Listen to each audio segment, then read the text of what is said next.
video, something different. Doing tint today. Got my fogs done in the heads, and this has been a real learning curve for me, but I think I can provide some help. It'll make your installs easier. This took me around 40 minutes to do. I know it looks like shit too. Got some bubbles and some debris, but I do not think that I prepped properly. But I've started one more over here, and I'm gonna go through the entire process all over again and try and make it as easy to understand as possible. So this wasn't crazy expensive. I think we spent around $150 on supplies total. I may be wrong, and I'm gonna put all the links in the description to show everything else. But I've been using Lamin-X films. They've been great. They have pre-cuts for everything. Plenty of colors you can pick for them. I mean, they got heads, tails, fogs. They got everything. And these are my tails. I've already got one of the heads on. It's gonna come in a little roll like that. These will be around them. No need to purchase your fogs and heads separate because they'll both come together. Get an instruction sheet. I went ahead on Amazon and I picked me up some just wrapping tools. You will get a green squeegee from Lamin-X. And then I've got some blades, distilled water, rapid prep, rapid tack. Something to tuck a little bit of stuff with, and then paper towels. But you need your car. All right, let's get started. So to start off, go ahead and just take your diluted water, fill it up. I didn't use sink water. I actually went and got a water bottle just so it actually would be super filtered. I really don't want any debris on this. And then just go through and rinse and repeat that about 3 times. You can use a microfiber for this step if you please. Just do that, repeat that about 3 times. And then after that, get your rapid prep. This rapid prep stuff's pretty magic. I mean, it gets a lot of debris off and whatnot. So if you'll take it, just spray, cover your whole light. I'm leaving it for about 60 seconds as it says on the bottle, and it'll break apart a bunch of debris. And then you get a paper towel and then wipe all that off, and don't reuse the same paper towel. So you can repeat that step once or twice, however much as you feel, until you think your lights are clean. And the next step, you're gonna go ahead and get your rapid tack. You'll spray this over your whole light. So now, just shake your rapid tack, go ahead and spray, and cover up your whole light. So after that final spray, you're gonna wanna go ahead and wipe it. This is just to get all of the excess rapid prep off, get all the extra cleaner, because now you're prepping your surface for adhesive. You got that wiped off, you can go ahead and spray it again, and then remove the backing from the wrap that you're about to put on your light. All right, so let's get this last little layer of rapid tack on there.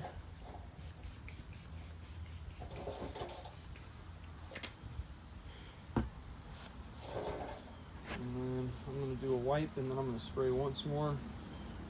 And then apply. I've honestly applied a bunch, but I don't know personally how bad that's going to affect everything. But here we go, last spray. So after you do this last spray, you're going to go ahead and grab your tint and make sure you've got your right light. It'll all line up. And then figure out how you want it, peel off your back paper, and use these little tabs to guide it into place. I always find it easiest to start from the inside light and work your way around. And you do need to be careful. Don't poke through your tint. Don't stretch it. Don't tear it. Try not to make as many marks. So as you can see, I just laid down my initial spread, and I started from my inside corner.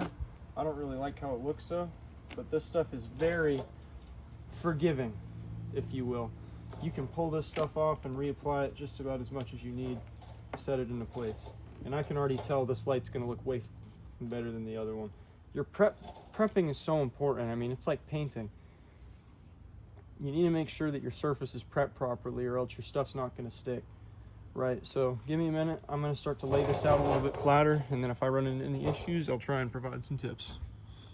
So I have the left portion of the light on more than the right, and I've had to spray a little bit more rapid tack. I actually just pulled the light up and I sprayed even more underneath it. But if you can tell, look how easy this stuff slides on here when you do it properly. You just got to make sure it's all lined up. But I mean, this stuff will slide like butter. Like all of this here, look how that'll even itself out. And I also have a heat gun here too. I don't think you necessarily need one. I just have it because I'm like a perfectionist with getting bubbles out and whatnot, but I'm gonna continue to work with that until I get it closer. So as you can see right there, we're flat. Right there, we're bubbly. So I just need to flatten out the rest of that and then I'll get back at y'all. So I will say this, around here at the top, this was the final spot on my tint, if you will, where I started to have problems where I couldn't get it to lay flat. I sprayed a little bit more rapid tack on there. I got my squeegee and my heat gun, hit it with the heat gun for maybe 15 seconds from about 6 inches away. And then, I mean, I'm still slowly kind of working it. And you can see there's all those little bubbles. But if you take your squeegee, you should be able to work all those out. But I mean, you can already tell this looks significantly better than the other one. Learning curve, I guess. I mean, if we're to go over to here, you see significantly more cracks, bubbles, all of that. So, I mean, please, y'all, prep your surface proper and you won't be disappointed with your outcome. But, I mean, oh shit, I just pulled my trim up. I've really enjoyed this so far, though. And let me finish this up, close the hood, and I'll give y'all an initial view. So you also may have some certain little areas, like right here, where it's not exactly sitting down. So what I'm gonna try right now is I'm gonna try and take my heat gun and heat that up a little bit and then try and press it down. It's also just a few other minor little bubbles, like right there. I'm gonna try and get those out. And if I can't get those out via squeegee, I'm gonna use a needle method and I'm gonna show you how to get that out. I'm also still working on getting that top portion right there down. So I'll get back at you with that. All right, I'm trying to do this kind of close up, give you a good view. Let's try this out. Heat her up. Oh, just instant shrink. Instant shrink. Okay, absolutely do that. Do that, y'all. Do that. Holy shit. Ain't that fast. I have no experience doing this, by the way, prior to this. This is literally my first time ever wrapping besides doing my fogs, but those were easy. This is significantly harder, but not too hard. Yeah, use a heat gun. So because that just works so well, I'm gonna go around the entire light after I clip my tongues, which I'm gonna do that now, honestly. Fuck. Be careful not to put your foot on your heat gun. That shit's really hot. I really didn't like that. But get your blades. Lamin-X will send you some, by the way. It's just a little blade. And pop it open, be super careful. Don't dig too deep into your light, but I'll try and give you a close-up, show you somewhat what to do. All right, I'm gonna do this very carefully.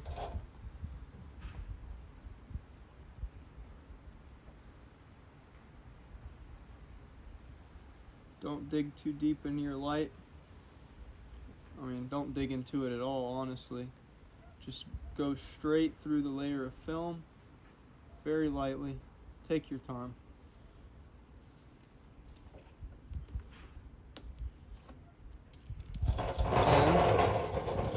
And that will give you a clean little cut. Just like that. Barely even tell. So there might be a few little bubbles at the end. And it's just moisture and it should evaporate. I mean, like little stuff like that, then it's not gonna go anywhere. Just gotta wait, but I mean, this looks way better than my other one. I'm low-key pissed off about this. Change it. All right, this might be really stupid, but we're gonna try something here. So I assume y'all may be doing this for your first time too. Just watching a YouTube video on how to do it. I'm gonna try and pull this shit off and try and put it back on again. This might be fucked up, but I'm gonna try it. So I literally just pulled it off, put more rapid tack, and I'm re-squeegeeing. So that honestly worked pretty well. I pulled it off, sprayed rapid tack, and reapplied. However, I literally broke that rule that I told y'all in the beginning. Don't break the tint. I've stretched it out in the middle, and that caused me some problems. And I can't really get those bubbles out there now. But honestly, this could be damage to my headlight as well. But I mean, after you've got your final little stuff laid down, after you picked it up and replaced it, Oh, that's rapid prep. Don't use rapid prep. Use your tack. Prep's only for your beginning. So we'll take that tack, run back through, and squeegee. So I'm still gonna run back through one last time with the heat gun on all my edges and try to just squeegee the rest of this out. Heat ain't too high.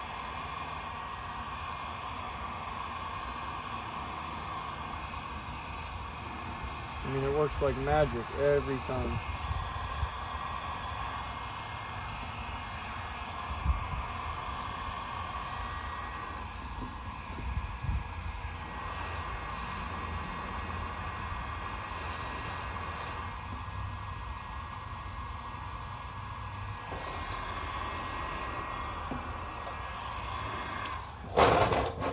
Perfect.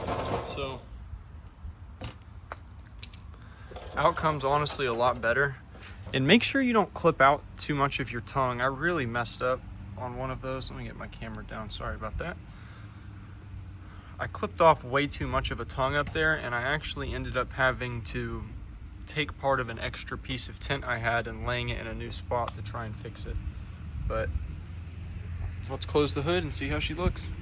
As always, make sure you take all your stuff out of your engine bay. You don't want any foreign debris. And close her up. So now's when I get to get really royally pissed off. You may as well. Make sure that you pull your tint up high enough. So you come over to Exhibit A over here. You see all that gap? That's not good. So we're gonna pop our hood up again, pull that tint up, and reapply and fix. Honestly, it really doesn't look too bad. I let it sit in the sun for a little bit. We're talking like 30 minutes, if even that. But dude, this looks insane. Don't mind how dirty the hood is too. I apologize about that. I haven't taken her in for a wash in a few days. Work's been really busy this week. But I kind of rock with it. I like it. I mean, I realize it's gonna take a minute for the extra moisture to get out of there, but it's time to run the tail lights. Check that out. But damn, dude, she's really starting to look nasty. That is awesome. So I'd say overall, this was, I don't know how easy I want to say this is, because I almost want to say this is like one of the most challenging things that I've done. And I mean, between the 4 sound systems that I've had in this thing, messing around with the intake system, and then just other little electrical things, this was just like painstaking. But I've never ever wrapped anything before. I have no prior experience in graphics or anything like that. So I mean, I'd say it's probably around 7 out of 10 difficulty level. But I'm gonna make a second video soon, and I'm going to wrap my taillights black, because as of right now we are still sitting at that bright cherry red color, and I think that we could do a little bit better than that. So stay tuned, wrap that black, and then she's going to be another step closer to done. Just a few things left that I would prefer to do sometime soon. There's this miscellaneous sun damage I actually have down the, I don't even know if it's sun damage, if we can call it that. It's only down my door, other door, and this right fender panel. Confusing stuff, but found an X3M body kit for it, so we're gonna get that, install that body kit, get the whole car painted. After that, lower wheels, cat and tune, and she's done. I'm getting M3. But yeah, thanks for staying tuned. Catch y'all later. 4 bang out.